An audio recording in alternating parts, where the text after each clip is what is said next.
So those of you who were on the broadcast earlier, I did about 12 minutes and then I realized that I didn't have sound in part of it, so I'm starting it again. You know, we do live in a dynamic universe where we can make things work. And that's what that's what's just it's all good. It's always good. Perfect timing. So, hi. I'm sure glad to be here with you today. I love doing this broadcast, and I also have a blog talk radio broadcast that I give on Tuesdays at it starts at 10 and my part's at 10:30. And we also have Carol Hess on that one, Star Polisher, and Evelyn.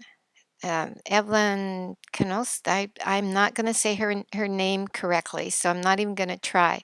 But check us out. It's called The Golden Goddess, and it's for those who are over 50 and on up. But it's really stuff that information that any age can use, and I think you'll love that too.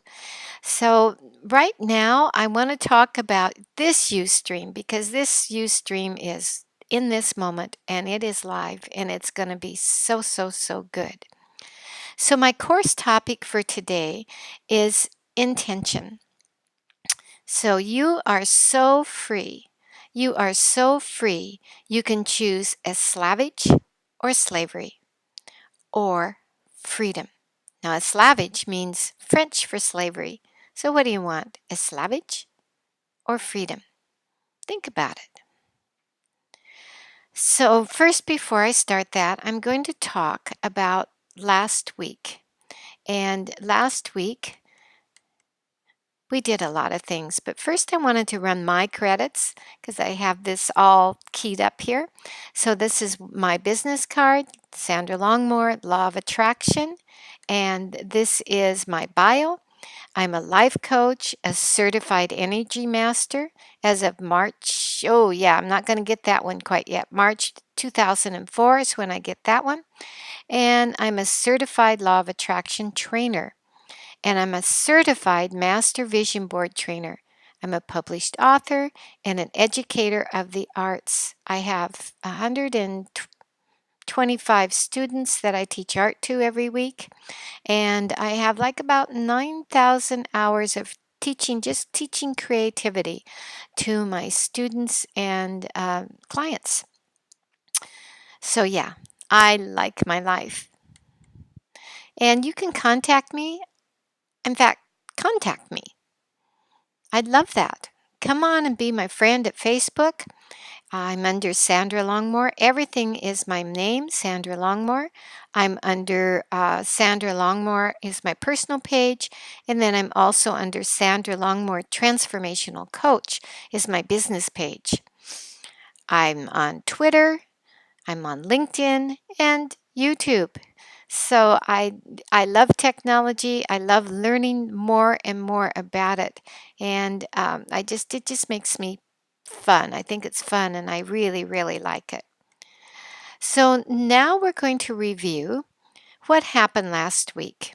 So last week on both the Blog Talk Radio and on the Golden Bridge program here, we talked about 7 keys.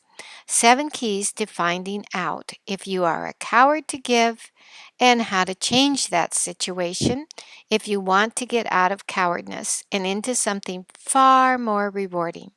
So you will learn learned how to tap into your subconscious mind.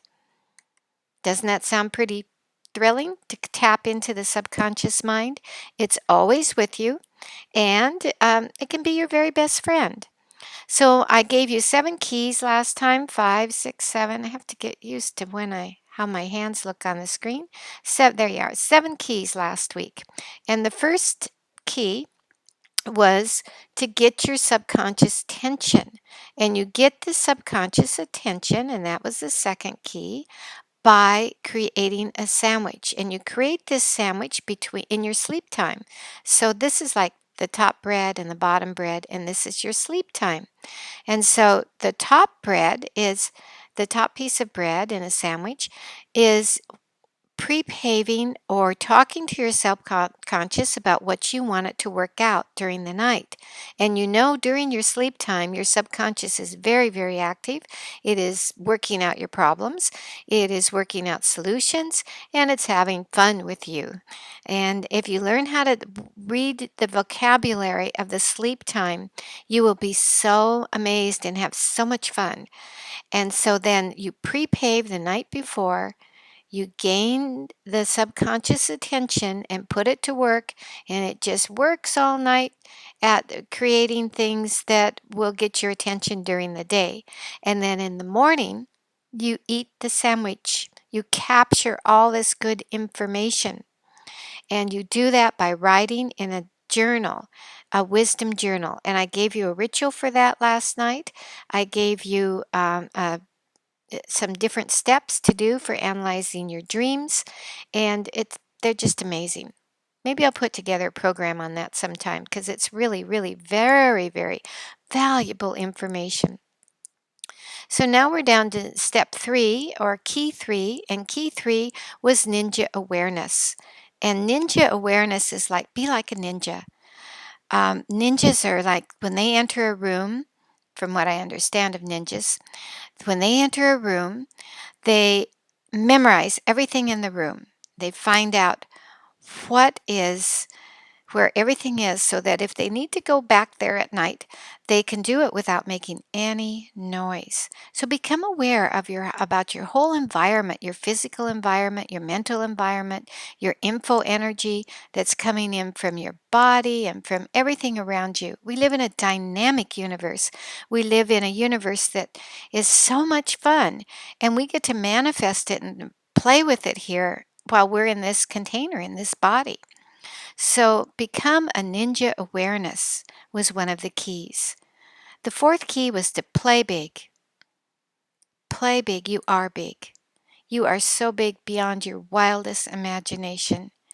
You are bigger than you are expanded energy. You are so big. You are 97%. That is the bigness of you.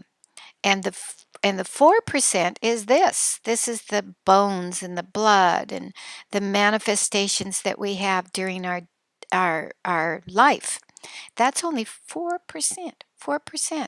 And the rest of us is 96%. Wowee! This is so huge. You are big.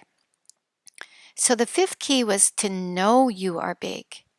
Know that you are bigger than you can possibly imagine. So just breathe it in and know that. And then 6 is to keep that charge going. Keep that charge going. Love your life.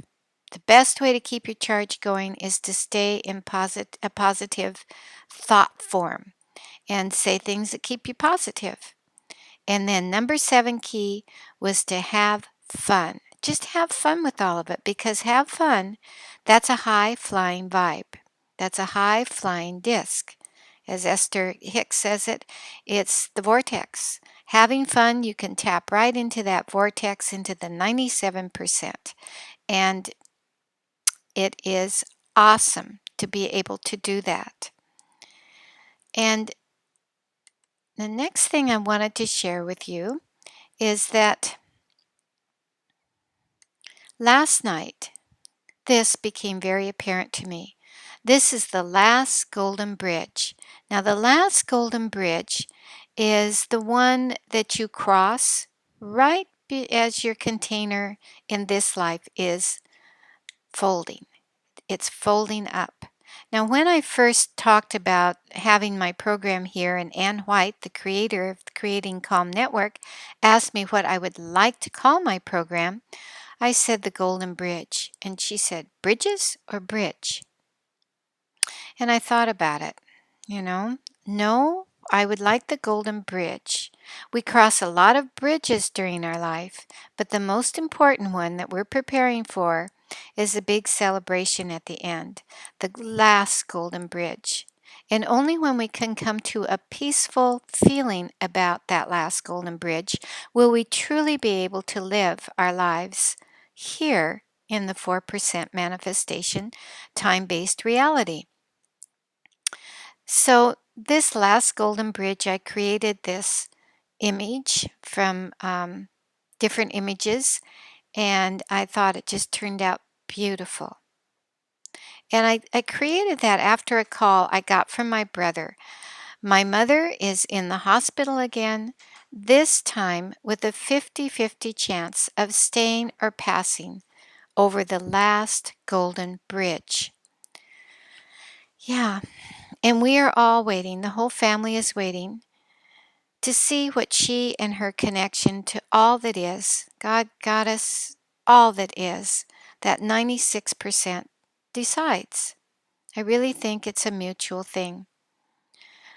And this is a picture of my mother and me.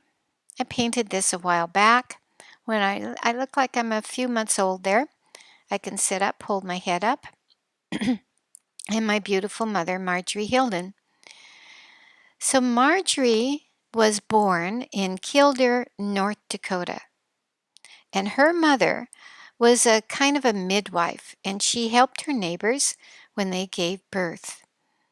So I imagine that she knew a lot about birthing babies. And I just kind of thought about the scene as I write this. So they had wood heat at that time in North Dakota. They didn't have any central heat. They had pump water and went outside and would pump the water. She would tell me about that. She'd tell me all these stories. And then they would have to drink out of a mutual cup. Can you imagine us today with all our hand sanitizing and germ prevention and everything? Well, in those days, they just drank out of the same cup as they got their drinks. I think they were stronger.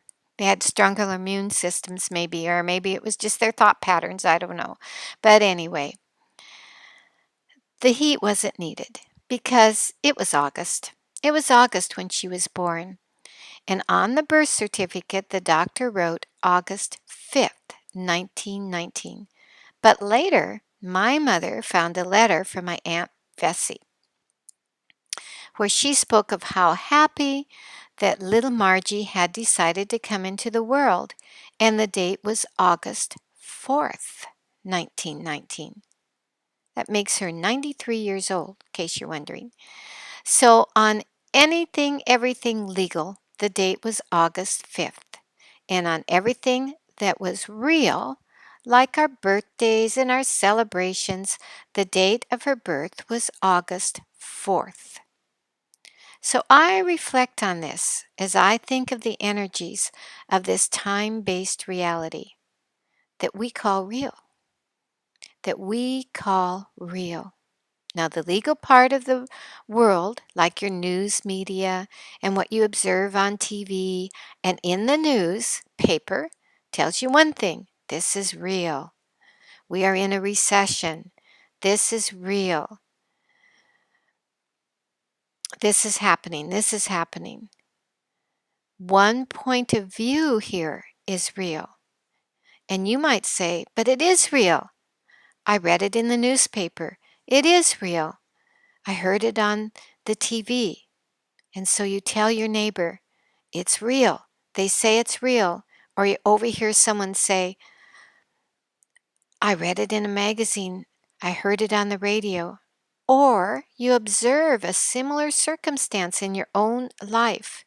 You know, things aren't so hot right now. We don't have a lot of money. And you say, this is real. It's because we're in a recession. But I ask you, is it really, really real? Just like the birth certificate of my mother's. Now, this has always been a family debate, you know, within our family. So I want you to think about my Aunt Bessie. Yeah, my Aunt Bessie, she had that gift of saying everything was right, and she kind of knew what was right. And so she observed something different and she wrote it down. And so then the family went by her records. So now what do you think? Do you observe something, maybe even write it down, and then even though it's not what your neighbor's saying or not what the TV's saying, and you feel different about it inside, is that real? So what is real? What is real is more than you even intuitively know. So I reflect on this. I think of my mother and her standing at the foot of the last golden bridge. This is real, everybody says. Your mother will no longer live. The doctor says she may be going into hospice, but I really don't think this is the way it goes. I know in my mind and in my heart this is different. There is something different going on here. My mentor and spiritual guide, Swami Seshananda, always told me we were never born and we never ever die. And in First Corinthians, there's a quote that I just love. It's like this one. First Corinthians, or Second Corinthians 5, 6 through 8. We are always of good courage. We know that while we are at home in the body, we are away from the Lord. For we walk by faith, not by sight. Yes, we are of good courage, and we would rather be away from the body and at home with the Lord. Is that real? Is that real?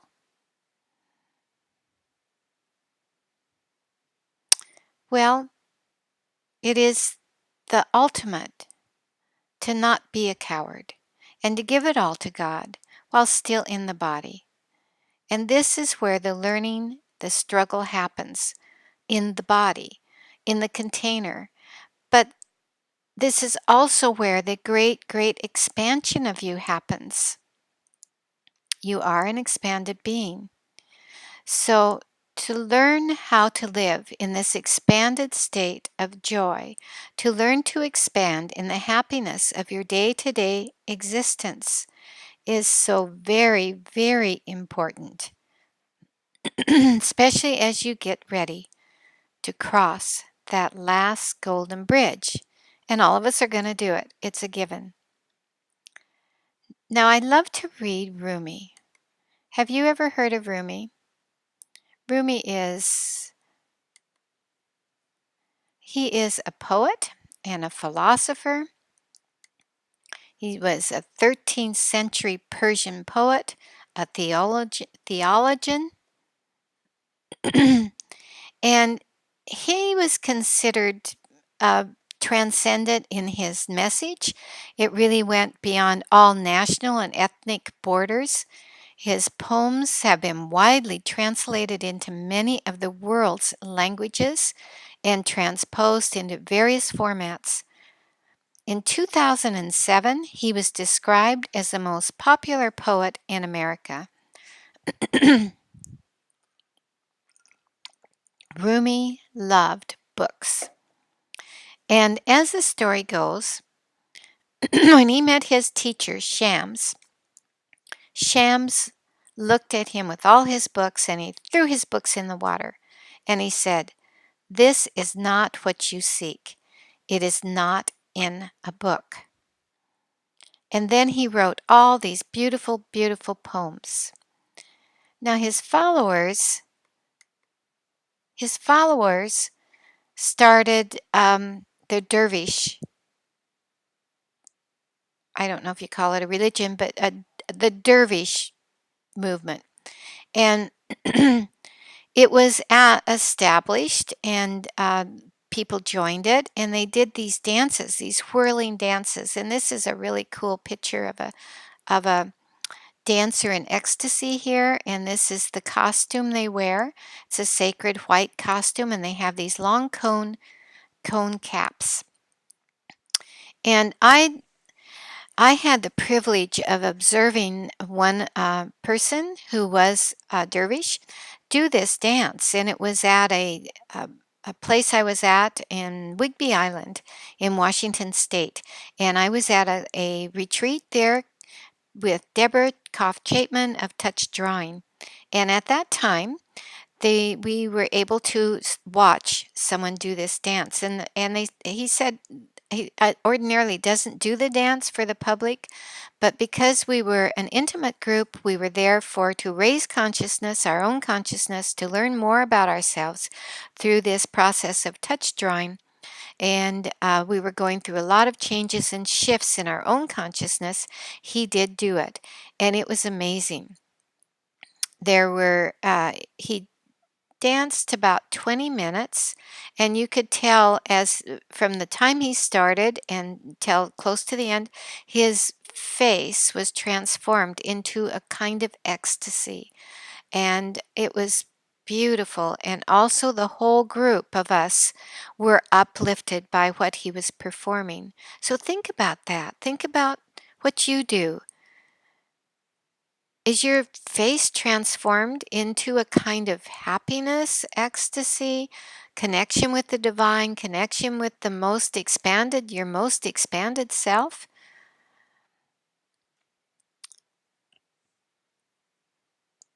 Yeah, we can see it in others, but try putting it on for yourself today, tomorrow. Program it into your sleep. That's what you're here for, is joy and passion. Now, Rumi believed in passion is the use, and he he put it out there in the way manifested it in the way of music, poetry, and dance. And this was a path for him and his followers to reach God. So for Rumi, music helped his devotees to focus on the whole being,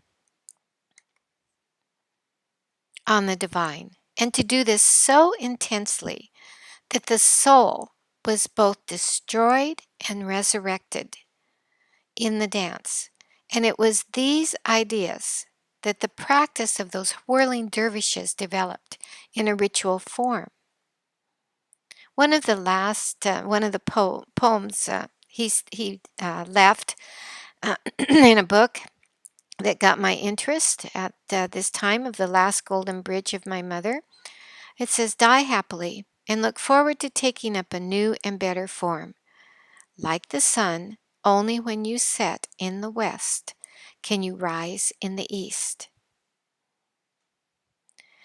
So I took that to heart. And as you can see, this is a different subject in that it does go into the dying process. It goes into my own ideas, my own digesting of the dying process. I might say when I talked to my brother, I told him I was at peace for this if she should decide to go at this time. I felt completely at peace. In fact, I could feel kind of not an actual voice, but I could feel her presence as she talked to me about the things I love to do. And what a good place she is in right now. So I was curious about the physical changes spiritually, physically, mentally, how it affects me, how it affects my family, how it affects my mom. And I looked up some stuff on the internet. I Googled it. I found out that some of the physical changes to expect in the process of dying are very similar to those being born. So, over 9 months, a child goes through many stages of development that lead to the last one, which is labor and birth. Now, those of us who have given birth know this very, very well. Yeah, we know it very, very well. And in a similar way, a person with advanced illness goes through these many changes over an extended period of time. And there are clear changes occurring at the final stage, at the crossing of the final golden bridge. There are physical changes and emotional changes and spiritual changes as well, in which the person lets go of the body and the material world. It is not known what is happening at this stage, but I choose to believe it is all happening according to the grand plan of the transition stage of crossing the final bridge. Now, after writing this, I am wondering, what can I share with you in our field today that will help you live your life right now, right here, according to God's plan? Dying or living, transitions going over the final bridge, the final golden bridge, is a given. We're all going to do it, just like we all got born in this world. And so I thought about this. Sometimes you might think, well, we are going to do this, and we'd like to accomplish some things before we go. We'd like to accomplish things right now, have things different in our life. And so you might want to have those times of your life be a little better. You might be like to become more in alignment with this time you have. And so you glance back and you think about, I'd like to have more out of this great adventure. And so I went ahead and I did some more research. I found a Roman philosopher who says some things here. He says, his name is Seneca, and he says, "The day which we fear is our last is but the birth date of eternity."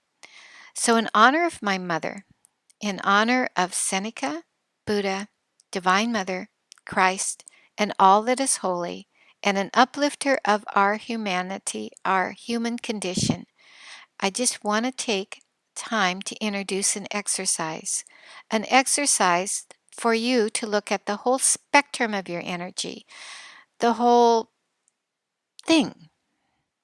And that is the life wheel.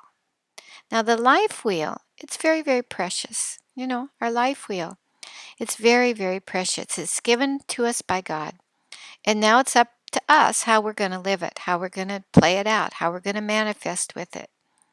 And as Abraham Hicks says, the basis of your life is freedom. The purpose of your life is joy. You are so free to choose to discover new avenues for joy. In your joy, you will have growth.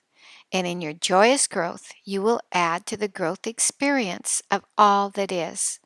However, you are still free. That's part of this time-based reality, is this freedom. You are still so free to to to choose bondage or pain. So you have a choice. You have a choice. And what do you choose? Do you choose freedom or do you choose struggle? Well, naturally, you choose freedom, but maybe it's not so easy sometimes. So now I want to tell you about the life wheel. Now, the life wheel is a snapshot, just a little snapshot of right now, today, in this red hot moment, as Abraham says. It's to take an inventory of your life story and your day to day existence and uncover what is important and meaningful areas of your life. This is, again, meant to be a little snapshot, not all your future, not all your past. And so I'm going to introduce you now to the life wheel. And this is a life wheel that I downloaded from the internet. It's a colorful one. I liked it because it was colorful.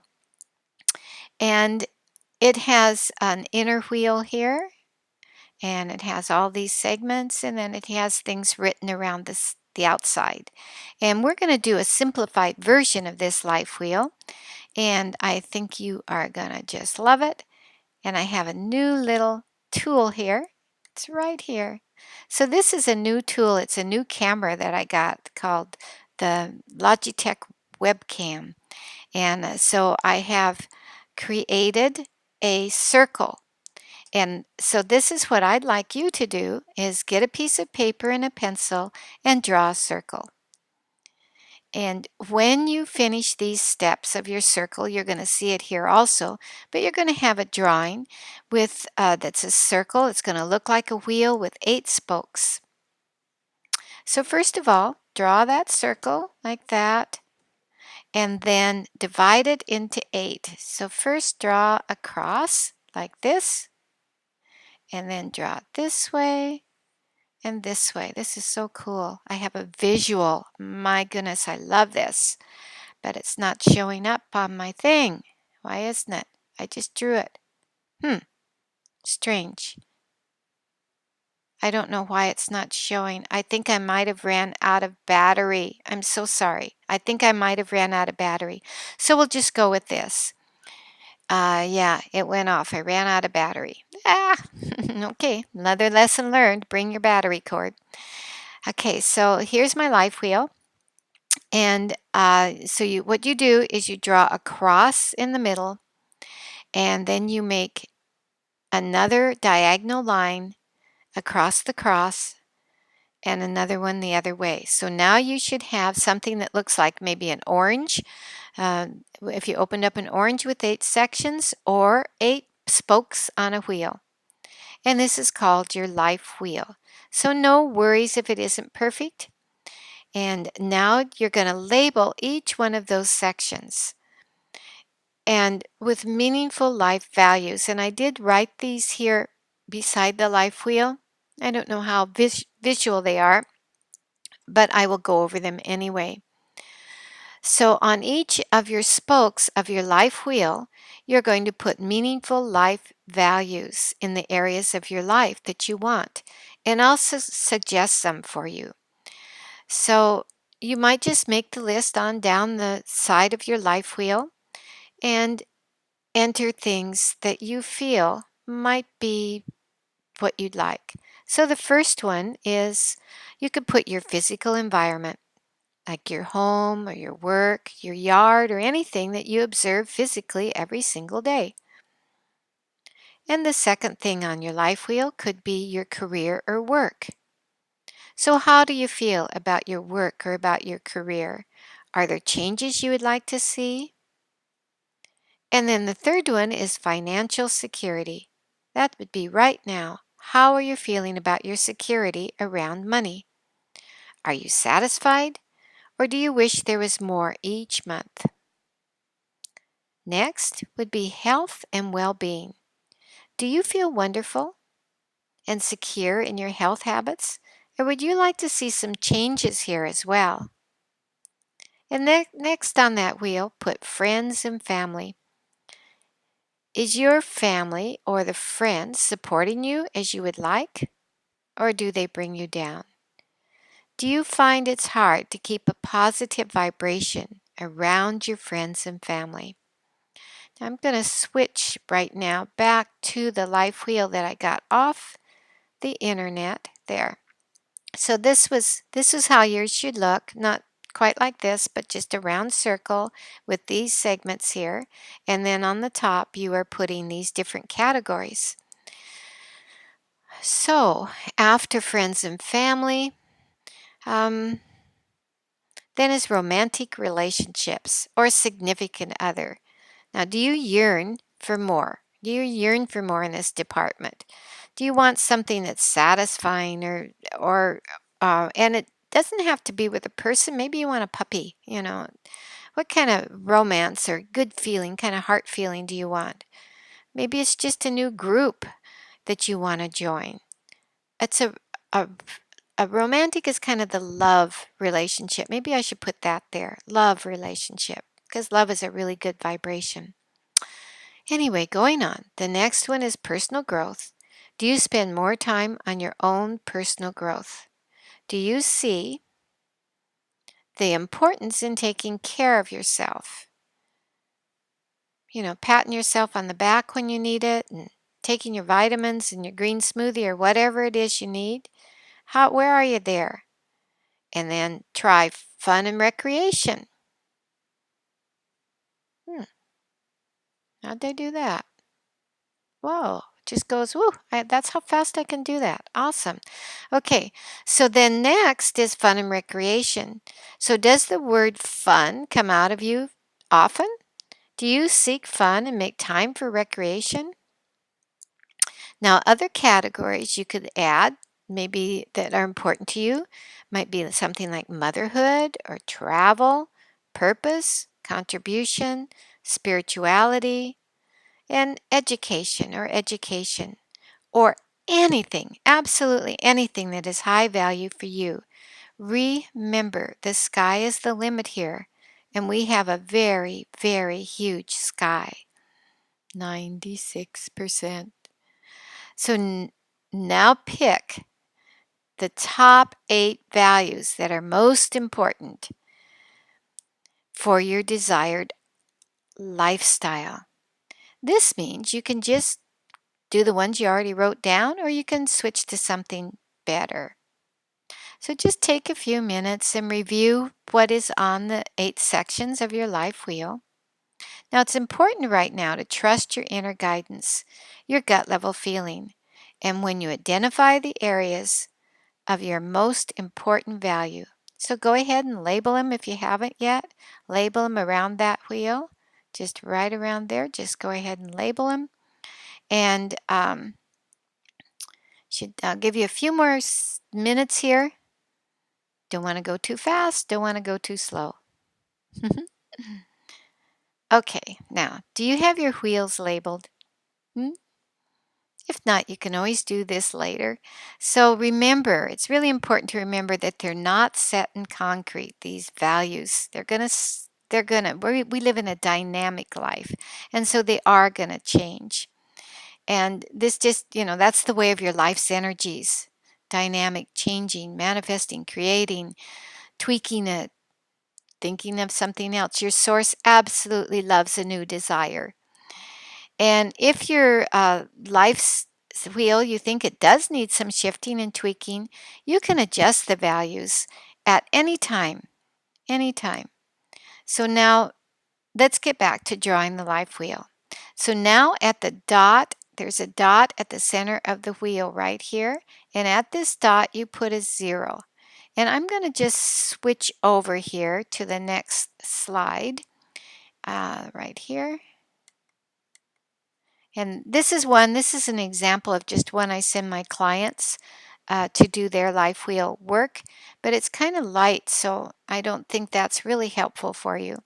So here's one that has been finished, and this is actually a life wheel after mapping. So right now you want to put a 0 here. I don't know why that's there. You want to put a 0 there, a 0 there, and then you want to put a 10 here. And then these are the labels that have been put around the wheel. And then between the 0 and the 10, you create a dot. And this person's dot right here was probably at about maybe a 4. And all around each of those segments, you put a dot. And then you connect the dots. And this person's life wheel looks like this after they've connected all those dots around their categories of values. So you just are rating yourself. Now, if you are in on the fun and you feel you're at a 6, just do it. Put it at the 6, and then you connect all the dots. And you can do this anytime you want. You can just do it at any time. Just get out a piece of paper and do it. But remember, this is for our purpose is to just do the wheel in this snapshot moment as you're listening to this broadcast. So now look at your circle. Is it lumpy? Like this person's, the lines kind of go up and down and up and down. They've got some high ones, they've got some low ones. When I first saw mine was pretty lumpy. And so then you see that there are some areas that are incongruent, maybe out of balance. And the truth is, not all the time are you going to be in balance. And that is so okay. That is so okay to be unbalanced, lumpy on your wheel. Because sometimes we intentionally put more focus in one area for a brief time, say to meet a goal, or we back off in one particular area and then spend more time in another. And then we enter our focus later after taking, say, a little hiatus for a career or having a baby or just family cares. Your parents are getting older and they need more care, or there are all kinds of things that can happen, and that's a planned uh, occurrence. And or it might be a family emergency, and that's okay too. Your life wheel will look different, but when this is happening, it's intentionally. The things we want to look at is those that are lacking and not intentionally and unbalanced, and we want to do something about them. And so maybe you're out of control, or maybe those areas are not ignored, they're completely ignored. So, the idea of this is to give you some ideas and have those light bulb moments of awareness, those ninja moments where the light goes on. So, just take this and notice it. So, are these areas of your feeling, of your life, that you want a higher score? Are there? And this is not about making yourself wrong or not about feeling bad. This just is. And it's to bring in more awareness in your life story. It's to bring the whole spectrum of your life right before your eyes right now. Now, it's hard to go someplace new. It really is hard. And if we don't know where the road is foggy or unclear, muddled, the life wheel is going to show that. And so I just wanted to share one of the biggest awarenesses I had in my life wheel was when I did notice I did have a lumpy wheel. And I used that. I used that to birth a new desire to change something. For example, it was my physical environment. And my physical environment, the one that mainly I wanted to change was my bathroom. It was just blah, it didn't do anything for me. And so I thought, well, how can I change it to make my life feel better right this day? What can I do? And, you know, I'm a woman. Of course, I went shopping and I just bought some things. I bought a Buddha. I bought a sand kind of mapping thing that you can do with sand and a rake, little tiny mini one that fits on my ledge there above my bath. And it just made such a difference to me. Very small investment, but it lifted my spirits knowing that more is to come in my physical environment, more good things to look forward to in my physical environment. And so I was able to lift it up from like a 2 to a 10 in that moment. And not that there's not more that's going to be done in my environment, but right now the important thing was to lift me up. And there were also things on my wheel that I felt really, really grateful for. I have good health. I have great health. At 71, the doctors and my friends, they're just amazed at my age. They say, "You have your spirit's so light, and you look so good, and you don't need to take any prescriptions." So I feel great, and I do like how I look in the mirror most of the time. So this is kind of an enlightened exercise. It's to lighten you up and to just focus on areas you might want to shift and to know that you have the power to shift them. So you might want to take more time on this later. You have your whole lifetime to tweak and adjust the wheel.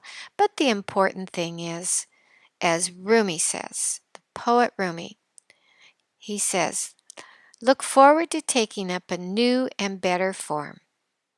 Like the sun, only when you set in the west can you rise in the east. So, how do you do this? How do you live your life in joy?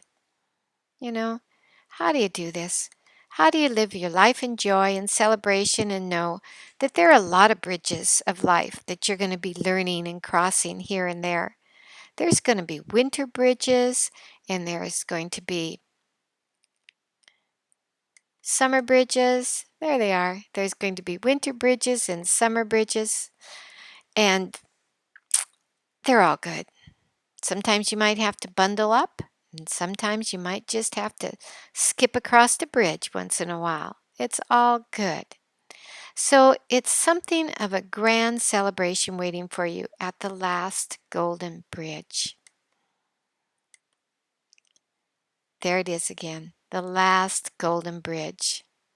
So why is this so important, or what is the practical application of all this?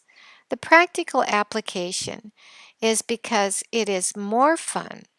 It is far more fun to be enlightenment and be in the greatest celebration of all that is, and to live this very moment in love and joy. So, what you have learned is that the transition from life to death is not real. You were never born, you never die. This is your next most evolved step after the golden bridge. There is no death, only a change of your focus of attention. So there is a time to live today in celebration of all you are.